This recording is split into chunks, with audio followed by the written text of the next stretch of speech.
Welcome back to the Reading and Writing Podcast. My guest today is Daniel Nieh, author of the new novel, Take No Names. Bookpage magazine wrote about the novel. Take No Names is a blast from start to finish. Nieh maintains a steady balance of humor, action, and thrills while making some barbed commentary on American capitalism and Chinese globalization. Halfway through, what starts as a Joe R. Lansdale-esque crime thriller morphs into an espionage caper a la Mission Impossible. If it sounds a bit over the top, it is, but that's what makes Take No Names such an irrepressibly fun read. Daniel, welcome to the podcast. Thank you. It's good to be here.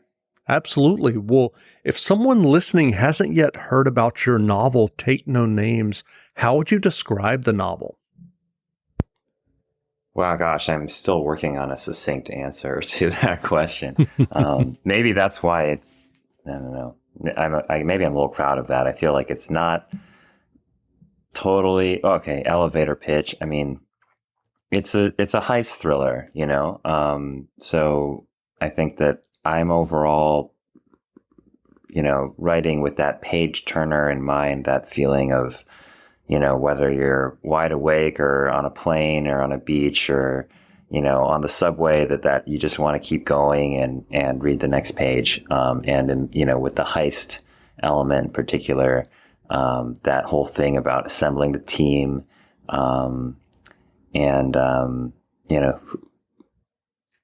solving puzzles. I really enjoy playing with those formulas of genre, and tinkering with them a little bit. At the same time, I think the other main sort of subgenre that I'm drawing on in crafting this book is the buddy story, that odd couple when they're stuck together. Like Midnight Run is a great film example of that, or a book like it's escaping me right now. City of Thieves by David Benioff, I think, is a really good example of that in recent fiction. But basically, the premise is these two guys who are kind of on the fringes of society, working as security consultants and small-time grifters. They find this gem and they have to sell it, and they have to travel across borders and between languages and cross paths with shadowy international interests in order to sell this gemstone. And that's the setup for the story. And I'm curious, do you remember the original idea or impetus that led you to write Take No Names? Well, Take No Names is a sequel to my first novel, Beijing Payback. And they stand alone, but the impetus is really, what happened to Victor Lee after the events of Beijing Payback? So they have the same protagonist. They have different antagonists. So it's not a saga like sort of Hunger Games style where you need to read them in order, and there's one big sort of epic battle going on throughout. This is kind of episode 2 of Victor Lee and the story of Victor Lee and his sister, Juliana Lee. So I don't think that it had a separate impetus, even though it's a standalone separate story. But when I go all the way back to Beijing Payback, it was that same thing. I really wanted to write a page turner. I wanted to write something fun that also captured the distinctive contemporary globalized world that I experience as my reality. So, Beijing Payback, it travels between the United States and China, and Take No Names really travels between the United States and specifically, Chinatown in Seattle down to Mexico City. But when I go all the way back to the beginning of Beijing Payback, that novel had this kernel. The dramatic idea at the center of it is a time capsule, which is like a letter, like a scavenger hunt. So a letter from the past. And I remember I was living in Beijing. This was in the late 2000s. And a friend and I were playing with our digital camera. This was right at the beginning of the smartphone era. We didn't have smartphones. We were playing with our old Canon ELPH digital camera and filming video messages. And the idea of the video messages that we were filming is that they were messages to the future, so that we thought we were 25 years old. Let's leave these messages for our grandchildren and they can watch them when they're 25. And we were having all kinds of fun with it. I don't think I even have these video files anymore, but I remember lying in bed that night afterwards and thinking about that idea and thinking, what if you got a message like that, but it wasn't fun and cute and sentimental? It was like, you're getting this message because I've been murdered and there's something you need to know and there's something I'd like you to do. So that's the narrative conceit of Beijing Payback, is that, Victor Lee and Juliana Lee, these two siblings with a Chinese dad and a Caucasian white mom in the suburbs of Southern California, of Los Angeles and the San Gabriel Valley, growing up in this relatively sheltered existence. Their father is killed, and then in the wake of his death, they get this message from him that includes instructions. And after that, it plays out in this revenge thriller combined with coming of age kind of story that brings them from their sheltered existence in Southern California to Beijing, the underworld of Beijing, and the shadowy world of international commerce and smuggling and crime. And that's Beijing Payback. And then Take No Names really starts with the aftermath. So Victor Lee is living underground in Chinatown in Seattle. He's not in LA anymore. He's also not in Beijing anymore. He's wanted for a crime he did not commit.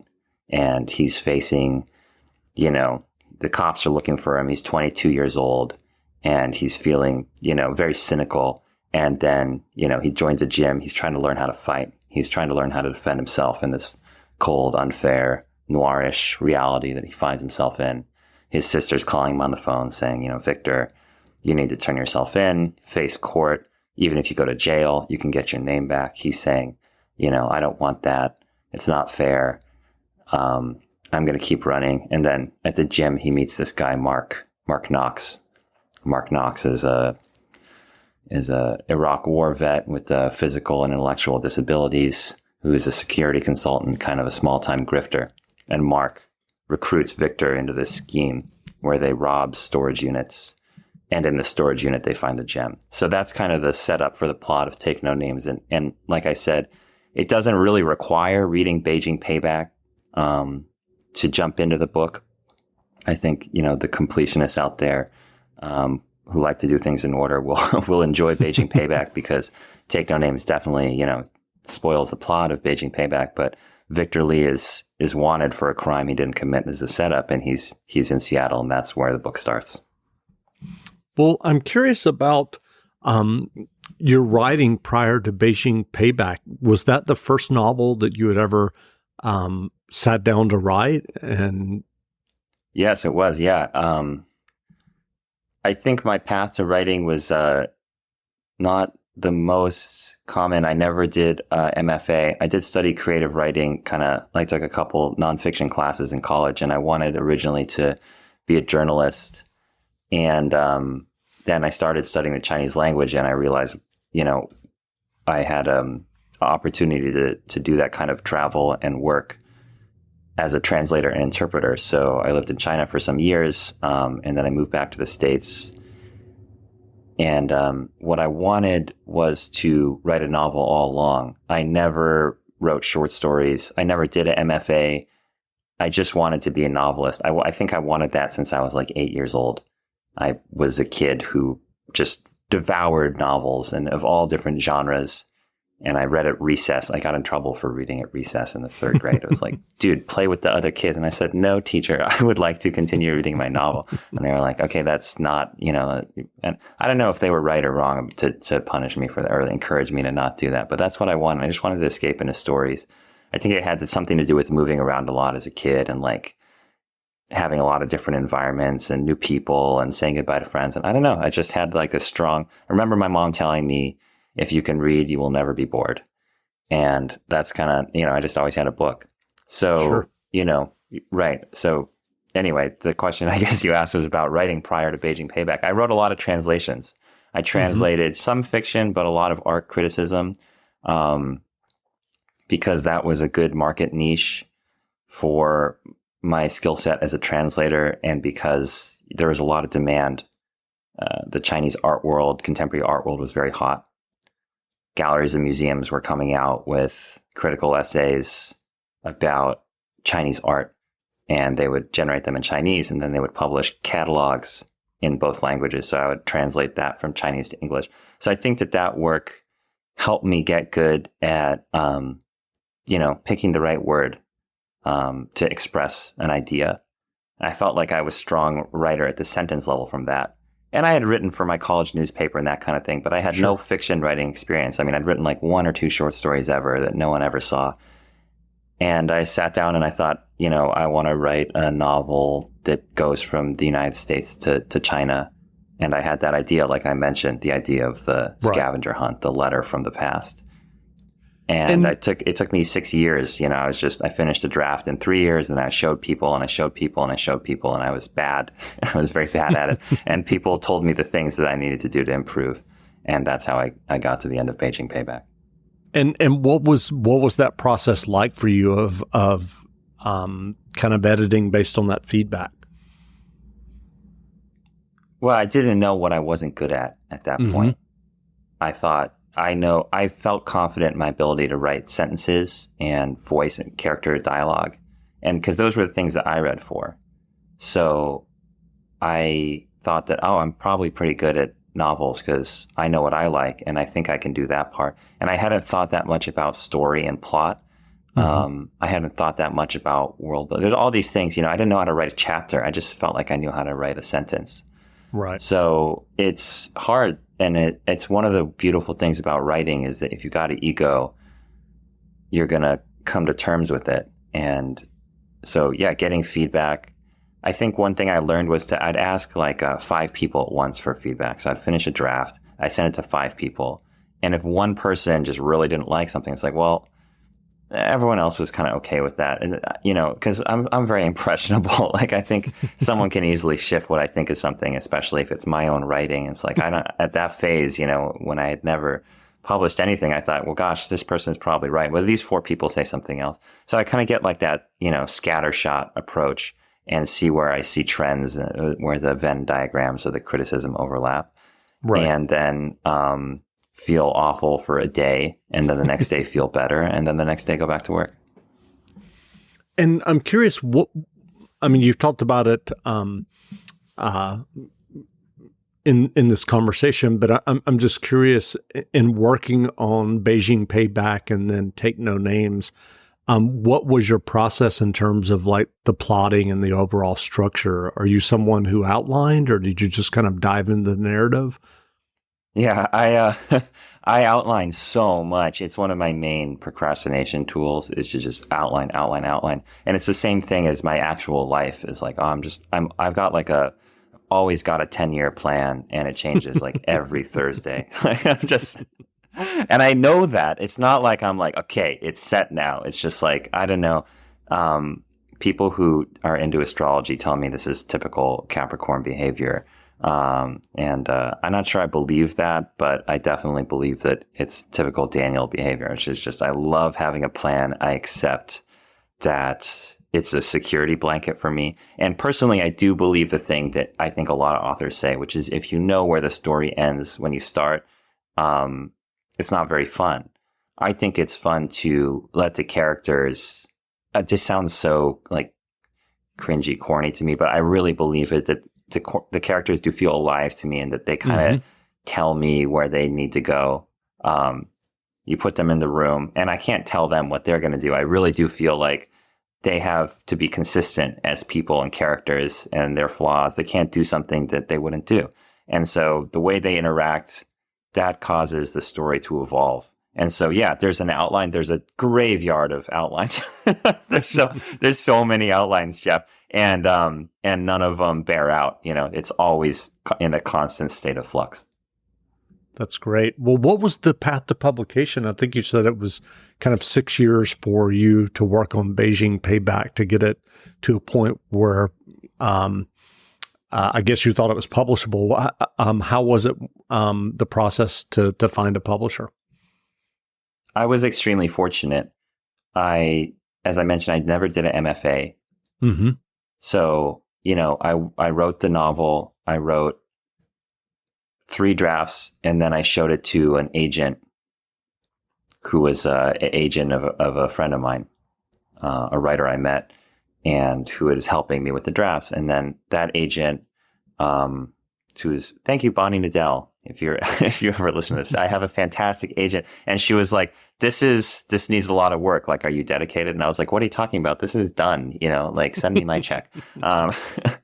And so, that was like a good 3 or 4 years after that. Like Bonnie read draft 3 and draft 5 and draft 7. So I was just going through, and I was working, I was interpreting and translating. So I was probably doing 2 drafts a year, big full rewrites.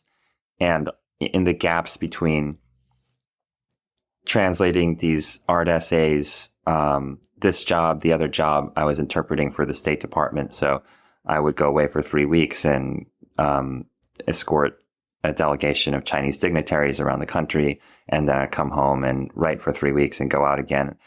And I always thought I was farther along than I was. But when, Bonnie was so patient, and I've never had another agent, but I'm told that not many agents edit this much.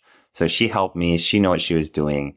And then by draft 8, she was like, I'll submit this to publishers. Don't get your hopes up. And we might hear something within a couple of weeks. I'm submitting it to 8, 10 people. And if we don't hear anything, we'll revise again and we'll get more feedback. And that was like a Thursday. And on Friday, there was a snowstorm in New York. And on Sunday, I had emails from Bonnie being like, these 3 editors want to talk to you on the phone. On Monday, I had 3 phone calls with editors at different imprints. And by the end of the day, I had a 2-book deal for Beijing Payback and for the sequel. You will fail. So what? Everybody does. It's time to redefine success. Meet Body. Fun workouts and a week off. Healthy eating and indulgence. Liking yourself no matter what. Yeah, you will fail. We all will. But we're not going to let that be the end. You see that? We're already making progress. So let's keep going. We are Body. Start your free trial at body.com. That's BODI.com. With one of the best savings rates in America, banking with Capital One is the easiest decision in the history of decisions. Even easier than choosing Slash to be in your band. Next up for lead guitar. You're in. Cool. Yep, even easier than that. And with no fees or minimums on checking and savings accounts, is it even a decision? That's banking reimagined. What's in your wallet? Terms apply. See CapitalOne.com/bank for details. Capital One N.A. member FDIC. The Jeep Wrangler 4xE. It's electrified. So you can boogie woogie woogie up a mountain, over creeks, or boogie woogie woogie through a desert where you get bit by a pit viper. So you boogie woogie woogie back to camp and ask your friends if they'll suck the snake venom out. When they say no, you boogie woogie woogie to the nearest hospital for a dose of antivenom and boogie woogie woogie your way to a full recovery. The electrified Jeep Wrangler 4xE. Learn more at Jeep.com. Jeep is a registered trademark of FCA US LLC. That's amazing. Well, are you working on another novel now? Yeah, I am. I'm committed to farming right now. It's like I'm planting all the seeds. The seeds are planted, actually. It's like I got all the notebooks, just like all the outlines. Like there's digital notebooks, there's notebooks on my phone, there's like paper everywhere. And there's all the little, I'm just tending all the seeds, and I'm dancing with a lot of ideas and kind of seeing what's going to be the form of the third one. Cause I got like too many ideas, and I'm in the midst of promoting Take No Names still. I just came back from, a book festival. I got another one coming up, and it's super fun, but it's the opposite of the writing mind. I'm sure a zillion writers have told you this on the podcast. You're out promoting a book, you're taking phone calls, you're talking to people and answering emails, and it's very fun to get out of the cave.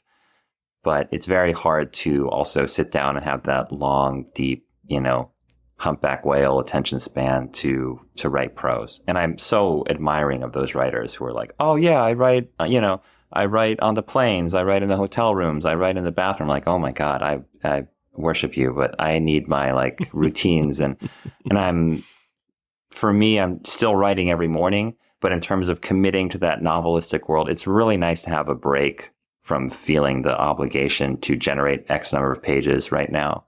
Because I had, like I mentioned, I had a 2-book deal for Take No Names for the sequel, Sure. Beijing Payback. So I wrote that on a deadline during the pandemic. And that was a very new experience for me to be like, this is my full-time thing and I have to do it by a certain time period. So now that's out in the world, I'm super excited to write a third. I feel like writing the second is like the process of writing the second. I really learned what I was doing. The first one, I was just kind of feeling my way in the dark. But I do have other responsibilities and other work that I do that I really enjoy. I don't really plan to follow in that sort of, typical thriller author, like pumping out a book every 6 months or, every 18 months. I really enjoy living my life and having adventures, being out in the world. I love jobs. I have many jobs, none of them very lucrative. And I really look forward to actually having that time once I'm done with this promotion or the majority of this promotion phase to like really dive into the next one. But I think of it now as like, you can't look right at it. The next novel to me is like, let it grow, put the water in the earth, put the fertilizer in there. Don't let it wither on the vine, but don't look right at it. And then I will know which of these, I'm really torturing this metaphor here, Jeff. Like I will know which of these tomatoes is going to be the tomato of my next novel. That's great. Well, what writing advice would you offer for those who are working on their own novels? My writing advice is, first of all, read writing advice. That's my writing advice. That works really well for me. I read On Writing by a dozen of authors. Stephen King's is really good. Walter Mosley, This Year You Write Your Novel is a great one. I've got right in front of me, my microphone is sitting on a stack of books. I'm just looking. Every Day a Word Surprises Me is a great little volume of writing advice. I feel like it's one, okay, so there's this expression, I believe it's from an indigenous nation of this continent, which is that knowledge is a rumor until it lives in the muscle. So you may know, okay, I need to be patient. It takes more time than I, blah, blah, blah, keep your in long vision and blah, blah, blah. All these things that you think I find it helpful for me to drill them in all the time because noveling is a, it's a bee. You know what I'm saying? Like it is not a walk in the park. And if you want to strap in and do it, like fill your tool belt with tools, fill your house with tool belts and then wear all the belts at once, strap in and do that thing. And then I think the big other one is like, don't be afraid of doing bad work. Like if you're trying to write a novel, you're here because you love novels, you have good taste. It's easier to have good taste than to do good writing because reading, we have way more practice reading than writing. So you have to do writing and just spew it out and do it longhand if you like that. I love writing with a pen and paper and get it out there, work it, rework it.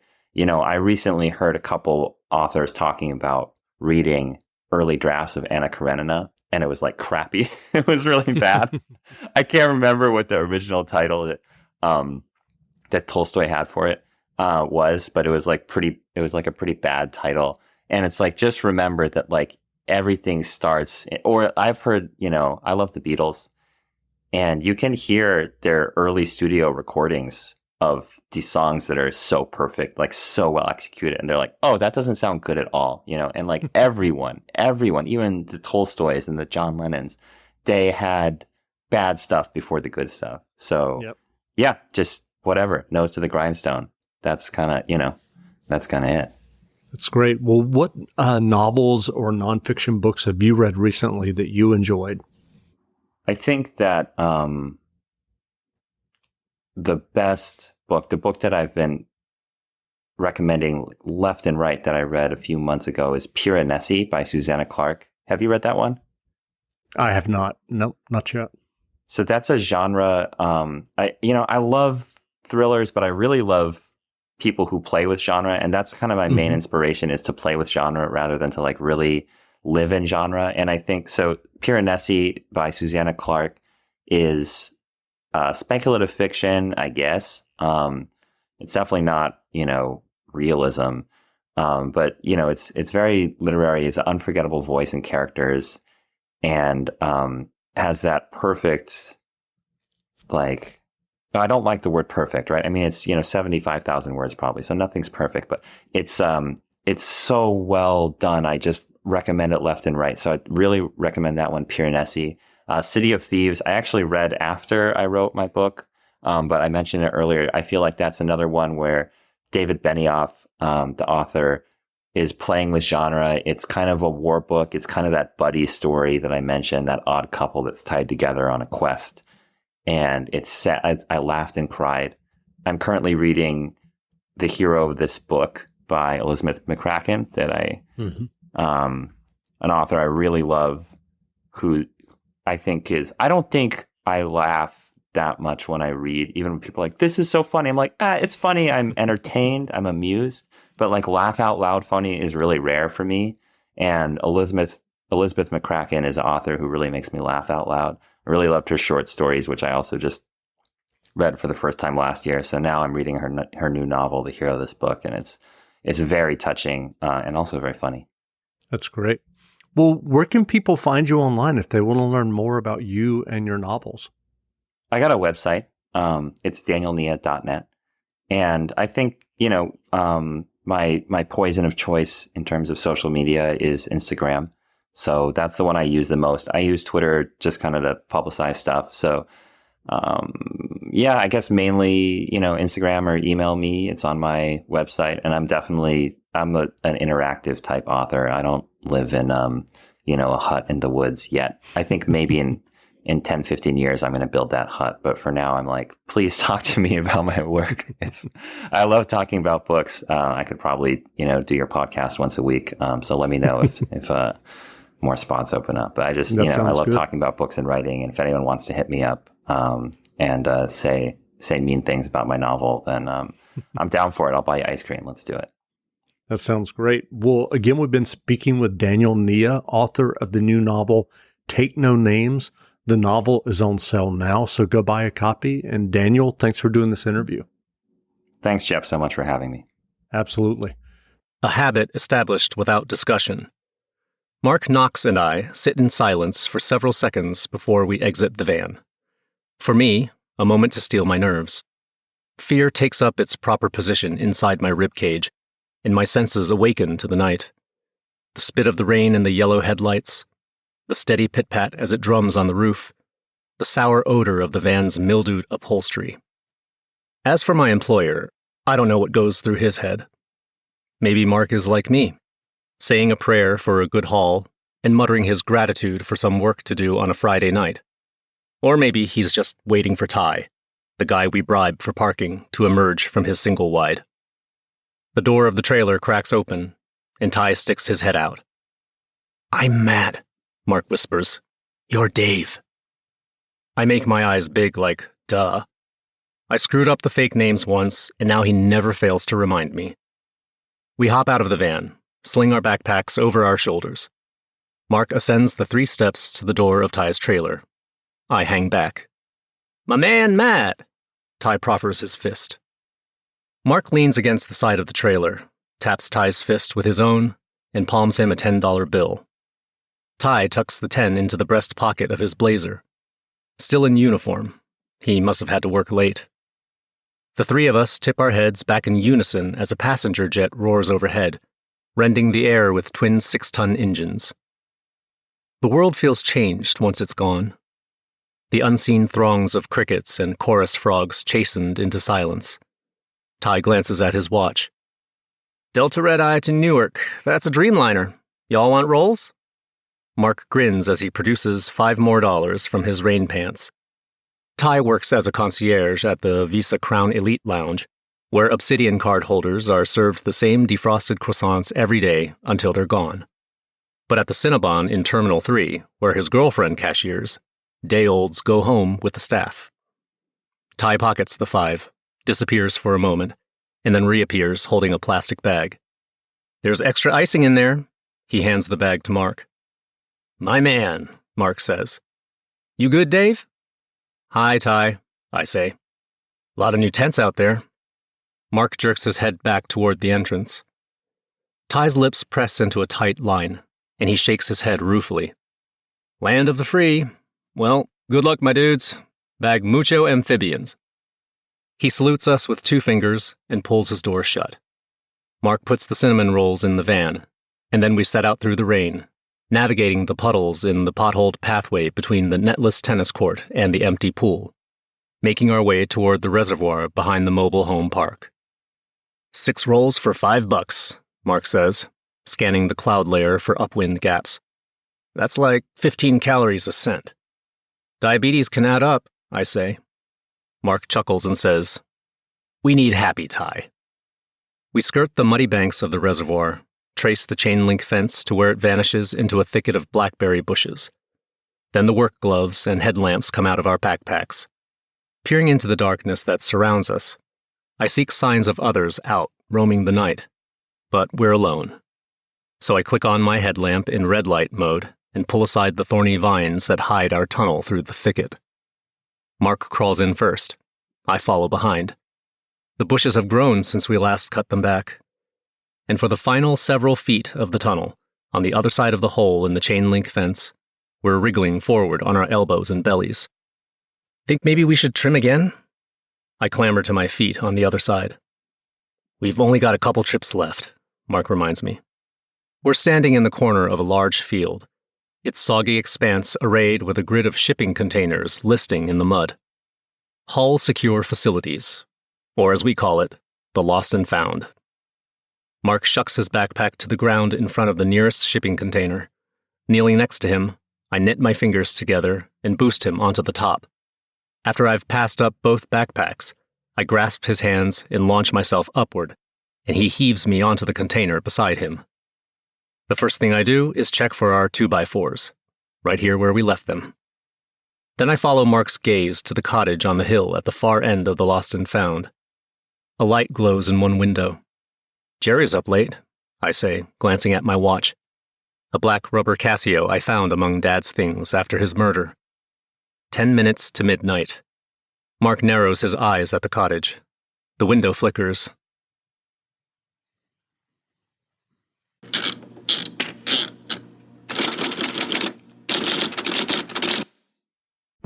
You will fail.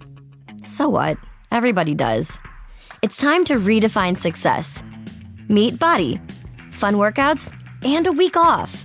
Healthy eating and indulgence. Liking yourself no matter what. Yeah, you will fail. We all will. But we're not going to let that be the end. You see that? We're already making progress. So let's keep going. We are Body. Start your free trial at body.com. That's BODI.com. The Venture X card from Capital One gives you premium travel benefits, perfect for seeing Taylor Swift The Eras Tour. Presented by Capital One. Ooh, I do love her. Earn 5 times miles on flights and 10 times miles on hotels through Capital One Travel. Enjoy your stay in Suite 13. Whoa, 13? That's Taylor's lucky number. The Venture X card from Capital One. What's in your wallet? Terms apply. See CapitalOne.com for details.